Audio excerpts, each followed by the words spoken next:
చెప్పండి అమ్మా, ఎన్ని రోజుల నుండి మీ జీతాలు రావట్లేదు? ఏంటి మీ 2 నెలల నుంచి రావట్లేదు. 2 నెలల నుండి జీతాలు రావట్లేదు. అడిగారా మీకు ఆడున్న అధికారులు మరి జీతాలు? అడిగితే బడ్జెట్ లేదని చెప్తున్నారు. మా మేడం వాళ్ళు అడుగుతున్నారు, మా సిఐటి అన్నోళ్ళు బడ్జెట్ లేదు, ఇప్పుడు చేస్తాము సమకూరుస్తాము అని చెప్తున్నారు. మాకు వెట్టి చాకరీ మస్తు పని చేపిస్తున్నారు. ఇక్కడ వచ్చి కూర్చొని మా సమస్యలు చెప్పుకుందామన్నా కూడా మాకు అవకాశం లేదు. పోలీసు వాళ్ళు వచ్చేది దొబ్బ దాని మీద ఎక్కించుకొని పోయి పోలీస్ స్టేషన్లో కూర్చొని పెడుతున్నారు. ఆ రోజేమో 18,000 చేస్తే ఆడబిడ్డలకు అన్యాయం చేయకూడదు, నీకు 18,000 చేపిస్తామమ్మా అని మేము ధర్నాలు చేస్తుంటే మా పక్కలు వచ్చి కూర్చున్నాయి. ఈ రోజేమో మమ్మల్ని పోలీస్ స్టేషన్లో కూర్చొని పెడతాడు.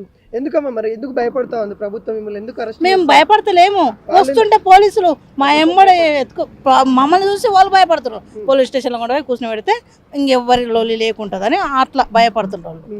ఏం కోరుకుంటున్నాం ఇప్పుడు? మాకు 18,000 జీతం ఫిక్స్డ్ చేయాలి, మాకు టార్గెట్ ఉండకూడదు, మాకు ఇప్పుడు పెండింగ్ ఉన్న జీతం ఇవ్వాలి. మాకు ప్రమాదం ఏమైనా అయినా కూడా ఎవరు పట్టించుకోరు, ఈ రాజకీయం పట్టించుకోదు, ఎవరు పట్టించుకోరు. మా ఇంటి వాళ్ళే ఏమన్నా 10 రూపాయలు ఉంటే జీతం రాకుండా మా ఆశా వర్కర్లు ఎవరన్నా ఇంత వేస్తే పూడవాలి మమ్మల్ని, అంతకు తప్ప వేరే లేదు. చెప్పండి అమ్మా, ఎన్ని నెలల నుండి జీతాలు రావాలి మీకు? ఎట్లా ఉంది మీ పరిస్థితి? 3 నెలల నుంచి మాకు జీతాలు లేవు. పని అయితే ఎక్కువనే అవుతుంది.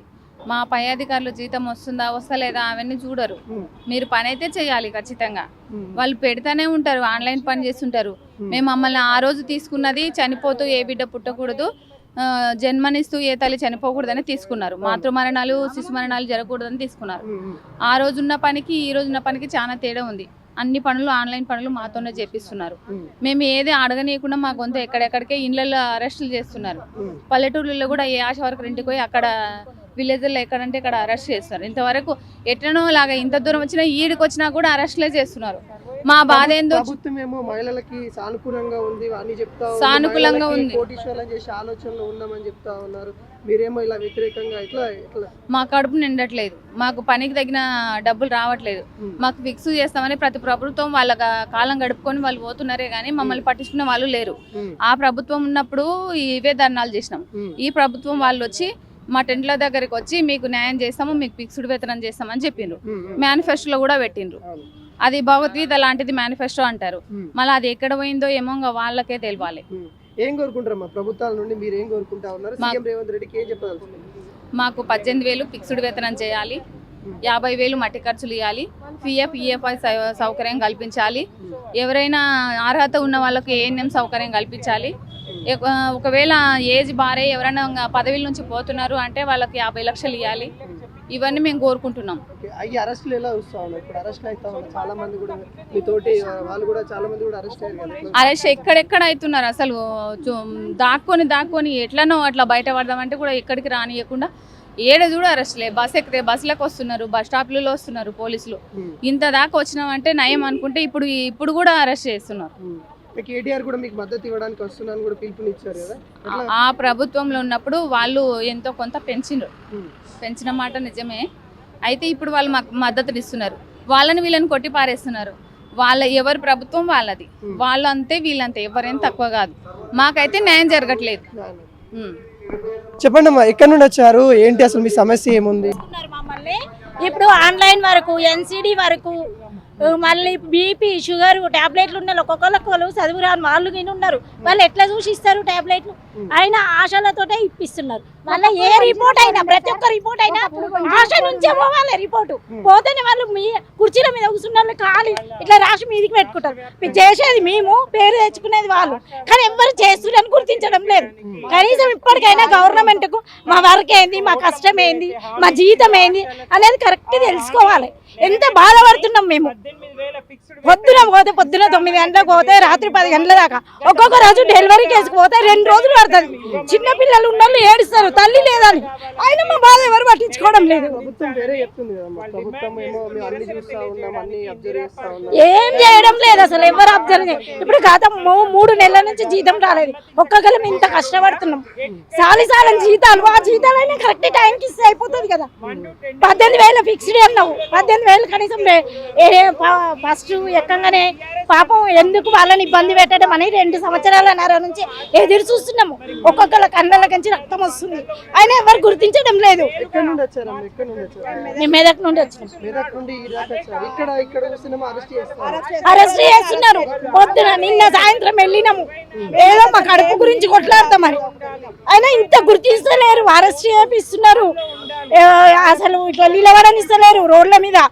ఇంత దూరం వచ్చిన తర్వాత మా బాధ ఏంటో ఇంటే తెలుస్తుంది కదా గవర్నమెంట్. ముఖ్యమంత్రికి ఏం చెప్తారు? మమ్మల్ని ఇప్పటికైనా గుర్తించి ఆశలు ఏం చేస్తుర్రు, వాళ్ళకి ఎంత జీతం వస్తుందని తెలుసుకొని మాతోటి మాట్లాడి సమరసంతో మాకు నచ్చ చెప్తే మేము ఏ వర్క్ అయినా చెయ్యగలిగేదానికి సిద్ధంగా ఉన్నాము. మా కడుపుకు తిండి పెట్టి మాతోటి చేయించుకొని చేస్తాం. మేము ఆయనను తిట్టడం లేదు, ఏమనడం లేదు, చూడమంటున్నాం, గుర్తించమంటున్నాం. ఆశలు అంటే ఏంది, ఏం వర్క్ చేస్తారు, వాళ్ళకి జీతం ఎంత అనేది గుర్తించమంటున్నాం అంతే.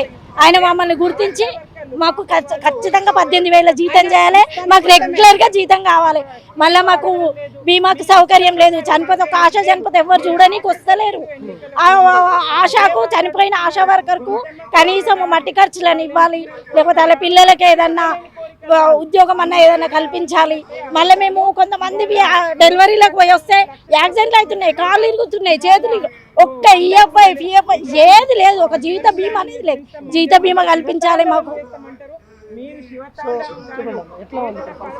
మాకైతే మరి ఘోరంగా ఉంది సార్. మేము ఇక్కడికి వచ్చినాము, ఏంటంటే నిలబడితే కథం మొత్తం కుక్కలను తరిమినట్టే తరుముతారు మొత్తం. అది అసలు మాది వెట్టి చాకిరి సార్. అసలు ఏది స్ఫూటం తీసుకురావాలి, వాళ్ళు తగ్గినది స్ఫూటం టార్గెట్, అది నెలకు 5 టార్గెట్, ఏండ్స్ల టార్గెట్ మొత్తం. మనల్ని అయితే మరి ఘోరంగా కుక్కల కంటే అధ్వానం ఉంది. కానీ మాకు ఇస్తాన్న జీతమే ఏమని అడుగుతున్నాం సార్. మేము ఎక్కువ ఏం అడుగుతున్నాం, కొంతమ్మ కొరకు ఏమి అడుగుతున్నాం. మాకు ఇస్తాన్న 18,000 జీతం ఫిక్స్డ్ వేతనం ఇస్తానని అంతే అడుగుతున్నాం సార్. మేమైతే ఎక్కువ ఏం అడగటం లేదు సార్.